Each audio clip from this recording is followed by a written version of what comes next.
नमस्कार दर्शकों, आप सभी का स्वागत है। श्री कृष्ण के उपदेशों को सफलता का मूल मंत्र कहा जाता है। इन उपदेशों को जीवन में उतार कर हर व्यक्ति सफल हो सकता है और खुशहाल जीवन व्यतीत कर सकता है। हे श्रीमद् भागवत गीता में भगवान श्री कृष्ण द्वारा दिए गए उपदेशों में जीवन का सार समाहित है। जिस व्यक्ति ने इन बातों को जान लिया वह जीवन में सफलता का मार्ग प्राप्त कर सकता है। इसलिए गीता में भगवान श्री कृष्ण द्वारा बताए इन उपदेशों को हर व्यक्ति को जानना चाहिए। इन उपदेशों को सफलता का मूल मंत्र कहा जाता है। यह मंत्र व्यक्ति को सही राह दिखाते हैं और इससे व्यक्ति खुशहाल व सफल जीवन व्यतीत करता है। श्रीमद् भागवत गीता जीवन में जीने की सही राह दिखाती है। भगवान गीता में बातों का अनुसरण करने से व्यक्ति को जीवन में हर क्षेत्र में सफलता मिलती है। इसमें हर समस्या का हल छिपा है। श्रीमद् भागवत गीता में भगवान श्री कृष्ण के उपदेशों का वर्णन है। गीता के यह उपदेश श्री कृष्ण ने महाभारत युद्ध के दौरान अर्जुन को दिए थे। भगवत गीता में दिए उपदेश आज भी उतने ही प्रासंगिक हैं और मनुष्य को जीवन जीने की राह दिखाते हैं। गीता की बातों को जीवन में अपनाने से व्यक्ति को खूब तरक्की मिलती है। भगवत गीता एकमात्र ऐसा ग्रंथ है जो मानव को जीने का ढंग सिखाता है। गीता जीवन में धर्म, कर्म और प्रेम का पाठ पढ़ाती है। भगवत गीता में श्री कृष्ण ने बताया है कि जीवन में समस्याएं किन वजहों से आती हैं और इनका हल क्या है। तो प्रिय दर्शकों, वीडियो शुरू करने से पहले सच्चे दिल से कमेंट में जय श्री राम और कृष्ण जरूर लिखें। दर्शकों, अगर गौर करें तो हम पाएंगे कि भगवान श्री कृष्ण का पूरा जीवन मैनेजमेंट की प्रयोगशाला जैसा है। कुरुक्षेत्र में दो सेनाओं के बीच खड़े होकर भारी तनाव के समय उन्हें अर्जुन को जो ज्ञान दिया वह दुनिया में श्रेष्ठतम है। गीता का जन्म हुआ युद्ध के मैदान में। दो सेनाओं के बीच जीवन में श्रेष्ठतम बातें भारी तनाव और दबाव में ही बाहर निकलती हैं। अगर आप दिमाग और शांत मन को स्थिर रखने की कोशिश करें तो सबसे बुरी परिस्थितियों में भी अपने के लिए कुछ बहुत बेहतरीन निकाल पाएंगे। यही सिखाते हैं श्री कृष्ण।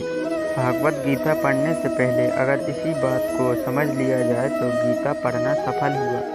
मानो श्री कृष्ण ऐसे ही बातों से भरा पड़ा है। ज़रूरत है नजरिए को। उनका जीवन आपके लिए माइथोलॉजी का एक हिस्सा मात्र भी हो सकता है और आपका पूरा जीवन बदल रख देने वाला ज्ञान भी। यह हमें तय करना है कि हम उनके जीवन में लेना क्या चाहते हैं।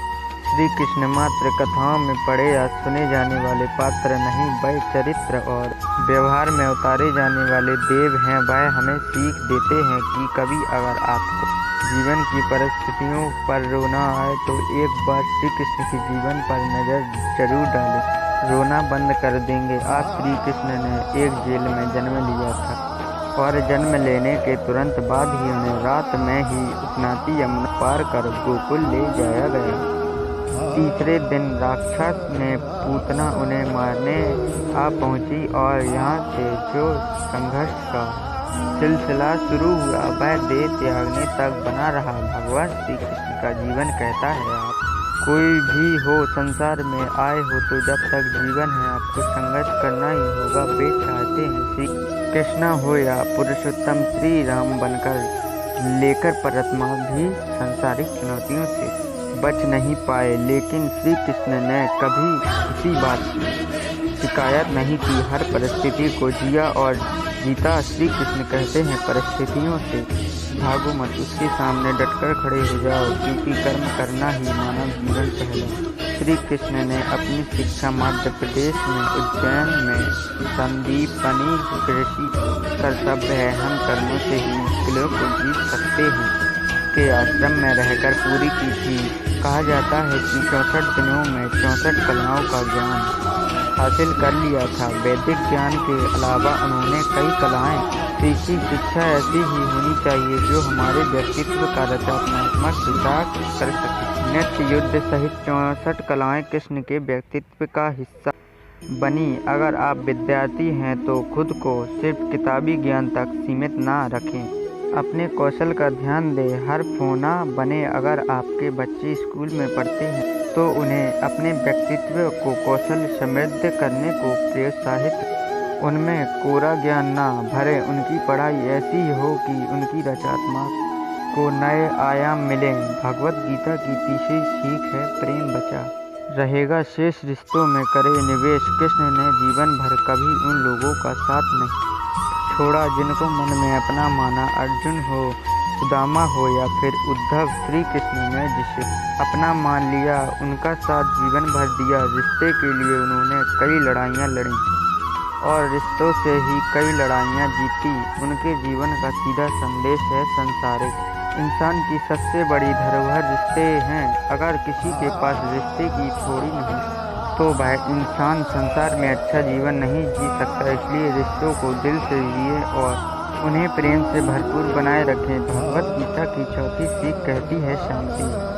की चाह बनेगी उन्नति की राह। श्री कृष्ण ने महाभारत का युद्ध होने से पहले शांति के लिए पांडवों और कौरवों के बीच मध्यस्थता की। हालांकि दोनों ही पक्ष युद्ध लड़ने के लिए आतुर थे, लेकिन श्री कृष्ण ने हमेशा चाहा कि कैसे भी युद्ध टल जाए। सबक यही है कि झगड़ों से कभी समस्याओं का समाधान नहीं होता। शांति के मार्ग पर चलकर ही हम समाज का रचनात्मक विकास कर सकते हैं। श्री कृष्ण ने समाज के लिए और मन लिए शांति को ही सर्वोपरि कहा। उन्होंने समझाया कि कोई भी परेशानी तब तक मिट नहीं जब तक शांति ना हो। शांति से ही सुख मिल सकता है, वह चाहे व्यक्तिगत हो या समाज की। शांति से ही उन्नति संभव है। भगवद गीता की पांचवी सीख है, तत्कालिक आवेश में लुच जरूर से दूरगामी सोच। महाभारत की कहानी में हुए की घटना के बाद पांडवों को वनवास हो गया। तब श्री ने दूरदृष्टि दिखाते हुए अर्जुन को समझाया कि यह समय जाया करने के लिए नहीं बल्कि भविष्य के लिए तैयारी करने का है। उन्होंने सबको महादेव शिव, देवराज इंद्र और देवी दुर्गा की तपस्या करने के लिए कहा। श्री कृष्ण जानते थे कि दुर्योधन को कितना भी समझाया जाए वह पांडवों को कभी उनका राज्य नहीं लौटाएगा। तब अपना हक पाने के लिए शक्ति और सामर्थ्य की जरूरत होगी। कर्ण ने कुंडल कवच पांडवों को जीत में आड़े आएंगे, यह भी वे जानते थे कि उन्होंने हर चीज पर बहुत दूरगामी सोच रखी। कोई भी फैसला तत्कालीन आवेश में नहीं लिया, हर चीज के लिए आने वाली पीढ़ियों तक का सोचा। यही सोच राष्ट्र ने समाज का निर्माण करती है। भागवत गीता की सीख है कि मन की शांति रहे, चिर दिमाग रहे स्थिर। श्री कृष्ण को क्रोध दिलाने वाले, उन्हें अशांत करने वाली घटनाएं बार बार हुई। शिशुपाल पांडवों के राजयूथ यज्ञ में कृष्ण को अपशब्द पर अपशब्द कहता रहा। छोटा भाई था लेकिन उसने मर्यादा तोड़ दी। पूरी सभा चकित थी, कुछ क्रोध भी थे, लेकिन श्री कृष्ण शांत रहे, मुस्कुराते रहे। शांति दूर बनाए गए तो दुर्योधन ने खूब अपमान किया। कृष्ण शांत रहे। अगर हमारा दिमाग स्थिर है, मन शांत है, तभी हम सही फैसले ले पाते। विचलित नहीं होने का गुण श्री कृष्ण से बेहतर और कौन सिखा सकता। भगवान श्री कृष्ण ने गीता में चिंता ना करने की बात कही।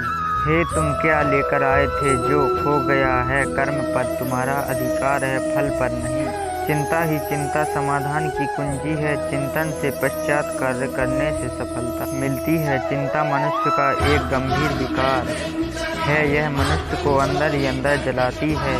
यह किसी समस्या का समाधान नहीं है। एक सामान्य व्यक्ति अपने जीवन भर विभिन्न प्रकार की चिंताओं से युक्त रहता है। एक कहावत है कि चिंता पिता के समान है। चिंताग्रस्त व्यक्ति के लिए समस्या से लड़ना कठिन नहीं बल्कि संभव हो जाता है। चिंता से व्यक्ति इतना तनावग्रस्त हो जाता है कि उनकी बुद्धि और विवेक दोनों नष्ट हो जाते हैं। इसमें घिरा व्यक्ति विभिन्न प्रकार के मनोविकारों और रोगों से घिरने लगता है। जीवन को सकारात्मक गति देने के लिए मनुष्य को चिंता न करके चिंतन करना चाहिए। चिंता से जहाँ मन अशांत रहता है, वही चिंतन से मन में एकाग्रता, शांति, उत्साह और प्रेम का भाव उत्पन्न होता है। हे चिंतन जीवन को प्रकाश की ओर ले जाता है। चिंतनशील व्यक्ति के लिए कोई न कोई सुगम मार्ग अवश्य मिल जाता है। वास्तव में चिंता ही चिंतन को जन्म देती है। जबकि व्यक्ति किसी समस्या से ग्रस्त तभी वह उस समस्या के बारे में चिंतन करता है और चिंतन की समस्या का समाधान निकालता है। प्रत्येक मनुष्य के लिए यह स्वाभाविक है कि वह चिंता, डर, लोभ, क्रोध, भय, प्रेम, घृणा, करुणा आदि मानवीय प्रकृतियां युक्त रहना है। मनुष्य को चाहिए कि वह इन स्वाभाविक प्रवृत्तियों से बिना घबराए इनका सामना करे और आगे बढ़े। भगवान श्री कृष्ण ने भविष्य की चिंता व्यर्थ बताई है, उन्होंने वर्तमान में जीने को सर्वोचिंत बताया है। भगवान श्री कृष्ण ने भगवत गीता में चिंता न करने की बात कही है। वह कहते हैं कि क्यों व्यर्थ की चिंता करते हो, क्या लेकर आए थे जो खो गया। हे कर्म पर तुम्हारा अधिकार है, फल पर नहीं। अतः हमें चिंता से उभरने के लिए उस चिंता के विषय में चिंता करना चाहिए। चिंतन ही चिंता समाधान की कुंजी है। चिंतन के पश्चात जो कार्य किया जाता है उसकी सफलता में संदेह नहीं रहता है। भगवान श्री कृष्ण के अनेक रूप हैं, उन्होंने हर रूप में जिंदगी जीने के बारे में बताया है। कृष्ण कहते हैं, दूसरे से खुद की तुलना मत करो। अगर तुम्हारे पास उससे कम संसाधन है तो उसी में खुशी से जिंदगी जीना सीख। भगवान श्री कृष्ण कहते हैं कि किसी दूसरे व्यक्ति के सहारे अपनी ज़िंदगी को जीने से बेहतर है कि आप अपनी ज़िंदगी को अपने बल पर जीना शुरू कर दें। आगे श्री कृष्ण कहते हैं, अपने भाग्य पर भरोसा रखो, सब कुछ अच्छा होगा। कृष्ण कहते हैं, हमेशा अच्छे कर्म करने चाहिए। अच्छे कर्म का फल हमेशा अच्छा होता है, गलत कर्म का फल गलत ही मिलता है। आपका अच्छा किया गया कर्म कभी व्यर्थ नहीं जाएगा। आगे श्री कृष्ण कहते हैं कि अगर आप अपने लक्ष्य को पाने के लिए कड़ी मेहनत करते हैं तो एक दिन जरूर आप प्राप्त कर लेते। हे मन में शांति और भगवान के प्रति सच्ची लगन हो तो परमात्मा पर विजय प्राप्त करना मुश्किल नहीं है। कोई भी काम शुरू करो तो उसे पूरा करके ही छोड़ो। भगवत गीता के अनुसार गलत सोच ही जीवन की एकमात्र समस्या है। वही सही ज्ञान ही हमारी सभी समस्याओं का अंतिम समाधान है। श्री कृष्ण कहते हैं, मनुष्य को अपने मन पर विश्वास नहीं करना चाहिए क्योंकि यह बार बार मनुष्य को दगा देता है। मन के बजाय कर्म पर ही ध्यान केंद्रित करना परम कर्तव्य है। भगवत गीता में श्री कृष्ण कहते हैं कि प्रेम ही जीवन का आधार है। जिसके जीवन में प्रेम है सिर्फ उसी के जीवन में शांति है, क्योंकि शांति प्रेम में ही निहित है। अगर जीवन में प्रेम नहीं है तो बहुत कुछ पा लेने के बावजूद भी संतुष्टि नहीं मिलेगी। व्यक्ति के मन में जब अहंकार, ईर्ष्या और दोष पूरी तरह घर कर जाए तो व्यक्ति का पतन निश्चित होता है। यही सारी विपत्तियां दीमक की तरह इंसान को अंदर से खोखला कर देती है। गीता में कहा गया है कि इंद्रियों से पूरे बुद्धि से परेशान मन और मन श्रेष्ठ चेतना यानी आत्मा है। बिना आत्मा में कोई कर्म नहीं हो सकता। शिक्षा ऐसी होनी चाहिए जो चरित्र का निर्माण करे। श्री कृष्ण कहते हैं कि यह शरीर ही वह क्षेत्र है जहाँ युद्ध होता है। शरीर में दो सेनाएं और एक पांडव अर्थात पुण्यम और एक कौरव अर्थात पापी। मनुष्य हमेशा दोनों के बीच ही उलझा रहता है। महाभारत के युद्ध में भी भगवान श्री कृष्ण ने अर्जुन को गीता के उपदेश सुनाए जिसमें युद्ध में पांडवों को जीत हुई। ठीक इसी तरह से जब भी आप खुद को कठिनाई, असफलता, निराशा और असमंजस की स्थिति में पाते हैं तो श्री कृष्ण ने इन उपदेशों को अपने जीवन में जरूर उतारे। इससे आपकी हर परेशानी दूर होगी और ता के मार्ग प्रशस्त होंगे। साथ ही उन उपदेशों से व्यक्ति जीवन का भोग करता है। कभी भी कोई चीज का शोक नहीं करना। मृत्यु अटल सत्य है। भगवान श्री कृष्ण भगवत गीता में कहते हैं, जिसका जन्म हुआ है उसकी मृत्यु भी निश्चित है, इसलिए इसे लेकर शोक करना व्यर्थ है। संदेह करना छोड़ दो। कुछ लोगों के बिना बजाय संदेह या शक करने की आदत होती है। ऐसे लोग कभी खुश नहीं रह पाते हैं। साथ ही इस आदत से रिश्तों में प्यार और भरोसा दोनों की खत्म हो जाते हैं। इसलिए बनाव जय सदैव करने की आदत का आज ही त्याग कर दो। मनुष्य ने अपने जीवन में ईश्वर को हमेशा याद रखना चाहिए। ईश्वर आप हर समय से निकाल सकते हैं, इसलिए हमेशा अपने ईश्वर को याद करें। भगवत गीता में कहा गया है कि जो व्यक्ति ईश्वर को याद करते हैं वह अपने प्राण का त्याग करता है, उसे सीधे भगवान का धाम मिलता है।